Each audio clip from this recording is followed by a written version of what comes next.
नमस्कार दोस्तों, आज हम बात करेंगे अकाउंटिंग कंसेप्ट की।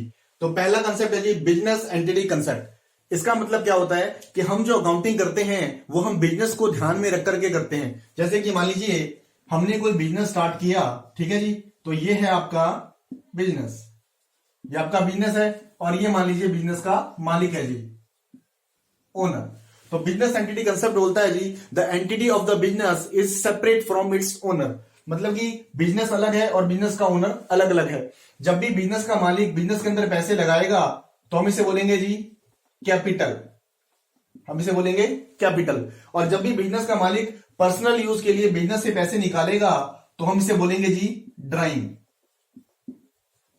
तो बिजनेस का मालिक जब बिजनेस से पैसे लगाएगा तो हम उसे बोलेंगे कैपिटल, और जब पैसे निकालेगा तो हम उसे बोलेंगे ड्राइंग। तो ऐसे ही जब बिजनेस का मालिक बिजनेस से पैसे लगाएगा तो उस कैपिटल को लगाने के लिए हम उसे देंगे इंटरेस्ट ऑन कैपिटल, और जब भी वो पर्सनल यूज के लिए बिजनेस से पैसे निकालेगा तो ड्राइंग करने के लिए हम उसे चार्ज करेंगे जी इंटरेस्ट ऑन ड्राइंग। तो इसे बोला जाता है बिजनेस एंटिटी कंसेप्ट। सेकेंड आते हैं जी मनी मेजरमेंट कंसेप्ट। इसका मतलब क्या होता है कि हम बिजनेस के अंदर सिर्फ उन्हीं एंट्रीज को करते हैं जिस चीज को आप वैल्यू में यानी कि मनी की फॉर्म में माप सकते हैं। अब देखिए कैसे, अगर मान लीजिए मैं बोलता हूं कि मेरे पास एक बोर्ड है, एक पंखा है, ठीक है जी, और एक टेबल है, तो उसका कोई मतलब नहीं है। अगर मैं बोलूंगा कि मान लीजिए मेरे पास ये जो बोर्ड है, ये बोर्ड 1,000 रुपए का है, ठीक है जी, जो मेरे पास फैन है वो 2,000 रुपए का है, तो अगर मैं उसे मनी में माप सकता हूं तो ही मैं अकाउंटिंग में उसकी एंट्री करूंगा। अब ऐसे ही कुछ चीजें ऐसी होती हैं जिसे हम बिजनेस के अंदर माप नहीं सकते। जैसे मान लीजिए बिजनेस के जो इंप्लॉइज हैं वो हड़ताल पे बैठ गए, अब 2 दिन 4 दिन की हड़ताल है, तो 4 दिन में देखिए बहुत सा नुकसान हो रहा है। आपको भी पता है कि अगर इंप्लॉइज हड़ताल पे बैठे हैं तो प्रोडक्शन नहीं हो रहा है, नुकसान हो रहा है, पर कितना आप उसे वैल्यू में नहीं माप सकते तो हम उसकी एंट्रीज नहीं कर सकते। तो यानी कि अकाउंटिंग में हम उसी चीज को लिखते हैं जिसको हम मनी के रूप में माप सकते हैं। ये था जी मेरा मनी मेजरमेंट कंसेप्ट। नेक्स्ट आते हैं जी थर्ड कंसेप्ट पे। तो थर्ड कंसेप्ट है जी मेरा गोइंग कंसर्न कंसेप्ट। अब देखिए गोइंग कंसर्न कंसेप्ट क्या होता है। इसका मतलब है कि हम ये मान के चलते हैं कि बिजनेस जो है वो एकदम से बंद नहीं होगा, वो फ्यूचर में कुछ टाइम तक चलेगा। तो ऐसे ही अगर हम कोई एसेट खरीदते हैं, जैसे मान लीजिए मैंने एक मशीन खरीदी और वो मशीन है 10 लाख रुपए की, ठीक है जी। अब मान लीजिए मैंने एक मशीन 10 लाख रुपए की खरीदी है, तो मैं ये नहीं मान रहा हूं कि ये मशीन 1 साल में ही खत्म हो जाएगी। मैं मानता हूं कि मान लीजिए इस मशीन को यूज करके मैं अगले 10 साल तक बिजनेस करूंगा। तो अब ये 10 लाख की जो मैंने मशीन खरीदी है तो मैं मानूंगा कि ये 10 साल चलेगी, ठीक है जी। तो हर साल मैं 1 लाख रुपए मशीन के कम करूंगा, धीरे धीरे उसके ऊपर डेप्रिसिएशन लगाऊंगा 1-1 लाख रुपए करके। तो गोइंग कंसर्न कंसेप्ट का मतलब मैं मान के चलता हूं कि बिजनेस लंबे टाइम तक चलेगा, इसलिए हम फिक्स एसेट्स मानते हैं according to going concern concept. Fourth point आते हैं जी कॉस्ट कंसेप्ट और हिस्टोरिकल कॉस्ट कंसेप्ट। अब इसका मतलब क्या होता है। इसका मतलब होता है कि मैं जो अकाउंटिंग करूंगा, जब भी मैं कोई चीज खरीदूंगा तो मैं उसको जिस रेट पे खरीदूंगा, जैसे अभी मैंने पिछले एग्जांपल आपको मशीनरी का दिया था, ऐसे ही मान लीजिए मैंने कोई फर्नीचर खरीदा और फर्नीचर मैंने 20,000 रुपए का आज खरीद लिया, ठीक है जी, तो मैं आज 20,000 रुपए में एंट्री उसकी कर दूंगा। या कोई मशीन खरीद ली 10,000 की तो उसकी एंट्री कर दूंगा। अब आने वाले टाइम पे मान लीजिए अगर उसकी वैल्यू बढ़ती भी है तो भी मैं सिर्फ उसी हिस्टोरिकल कॉस्ट पे, मतलब जो मैंने हिस्ट्री में उस चीज को खरीदा था पास में, उसी बेस पर मैं उसकी एंट्री करूंगा। तो इसे बोलते हैं जी कॉस्ट कंसेप्ट और हिस्टोरिकल कॉस्ट कंसेप्ट। नेक्स्ट आते हैं जी फिफ्थ कंसेप्ट पे। फिफ्थ कंसेप्ट है जी मेरा ड्यूल एस्पेक्ट कंसेप्ट। इसका मतलब होता है कि मैं अकाउंटिंग में अगर कुछ भी करूंगा तो उसके ड्यूल एस्पेक्ट होंगे, उसके 2 पक्ष होंगे। तो मैं उसे डेबिट या क्रेडिट में लिखूंगा, या हमारी अकाउंटिंग इक्वेशन होती है जिसे हम बोलते हैं जी asset is equal to liabilities, asset is equal to liabilities plus capital. तो मैं कोई भी अगर एंट्री करता हूं तो मैं ड्यूल एस्पेक्ट के हिसाब से करता हूं, तो मैं asset is equal to liability plus capital इसके हिसाब से मैं एंट्री को करूंगा। जैसे फॉर एग्जांपल मान लीजिए मैंने बिजनेस स्टार्ट किया, 30,000 रुपए मैंने कैपिटल लगाई जो मैंने बिजनेस स्टार्ट किया, और मान लीजिए 70,000 रुपए मैंने बाहर के लोगों से लिए, ठीक है जी। तो 30,000 मैंने लगाए, 70,000 रुपए मैंने बाहर के लोगों से लिए, तो टोटल क्या कितना मेरे पास कितना पैसा आया जी 1 लाख। तो मैं उससे एसेट जो खरीद सकता हूं, मैं जो भी सामान खरीद सकता हूं वो मैं 1 लाख रुपए का खरीद सकता हूं। तो ड्यूल एस्पेक्ट कंसेप्ट बोलता है कि asset is equal to liability plus capital, ठीक है जी। तो डेबिट क्रेडिट हम इस हिसाब से करते हैं अकाउंटिंग में जो भी एंट्रीज करते हैं।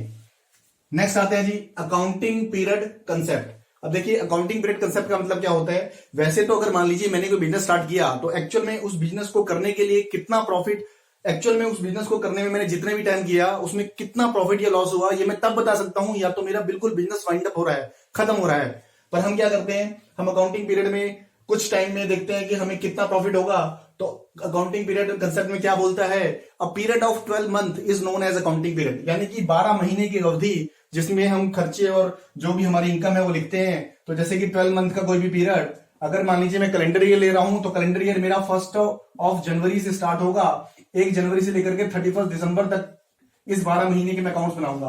और नॉर्मली जो हम फाइनेंशियल ईयर लेते हैं, जो हमारे इनकम टैक्स के अकॉर्डिंग हम फाइनेंशियल ईयर लेते हैं, वो हमारा स्टार्ट होता है जी 1 अप्रैल। तो हम 1 अप्रैल से लेकर के नेक्स्ट 31 मार्च तक के क्या करते हैं जी, अकाउंट्स बनाते हैं। तो इस 12 महीने के पीरियड के अंदर हम कितना प्रॉफिट या लॉस हुआ वो निकाल के देखते हैं कि हमें कितना प्रॉफिट या लॉस हो रहा है। तो इसको बोलते हैं जी अकाउंटिंग पीरियड कंसेप्ट। फिर नेक्स्ट कंसेप्ट पे आते हैं जी, हमारा 7th कंसेप्ट है जी रियलाइजेशन कंसेप्ट। अब इस कंसेप्ट में क्या होता है कि एक्चुअल में मैं अकाउंटिंग तब करता हूं जब भी मुझे एक्चुअल में वैल्यू रियलाइज होती है। जैसे कि मान लीजिए मैंने कोई मशीन 50,000 रुपए की खरीदी, ठीक है जी।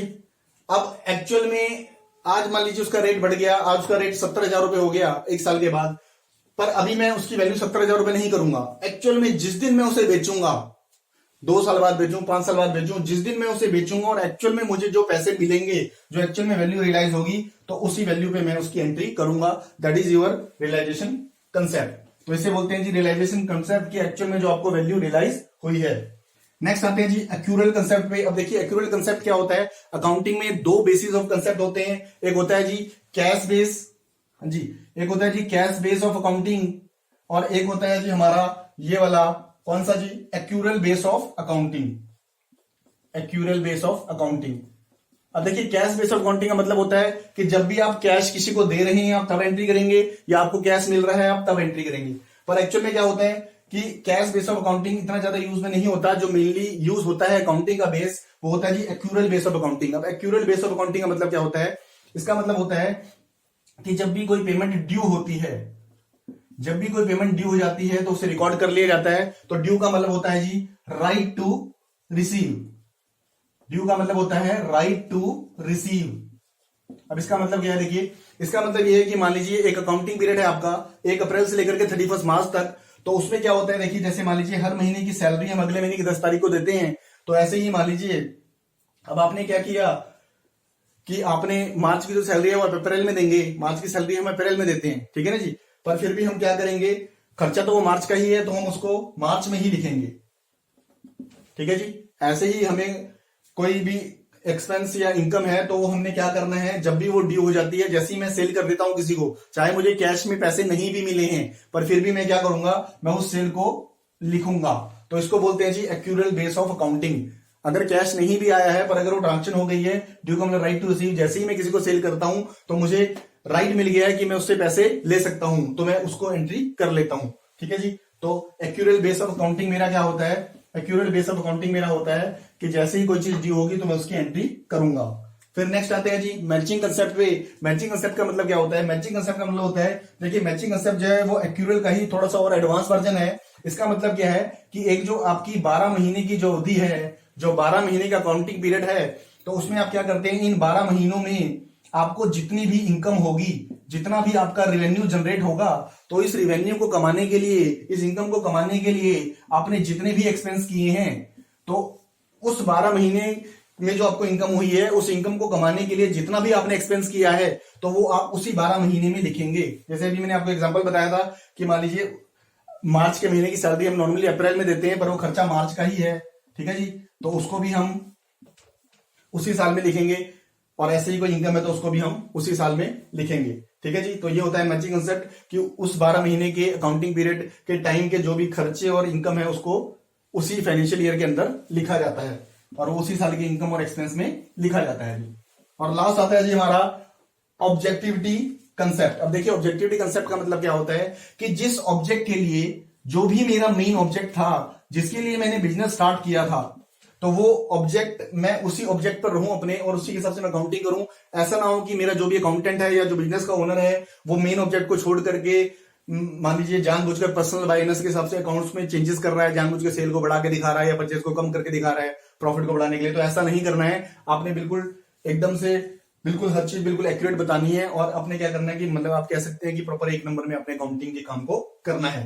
तो ये थे जी मेरे अकाउंटिंग कंसेप्ट जो मैंने आपको विद एग्जांपल समझाए।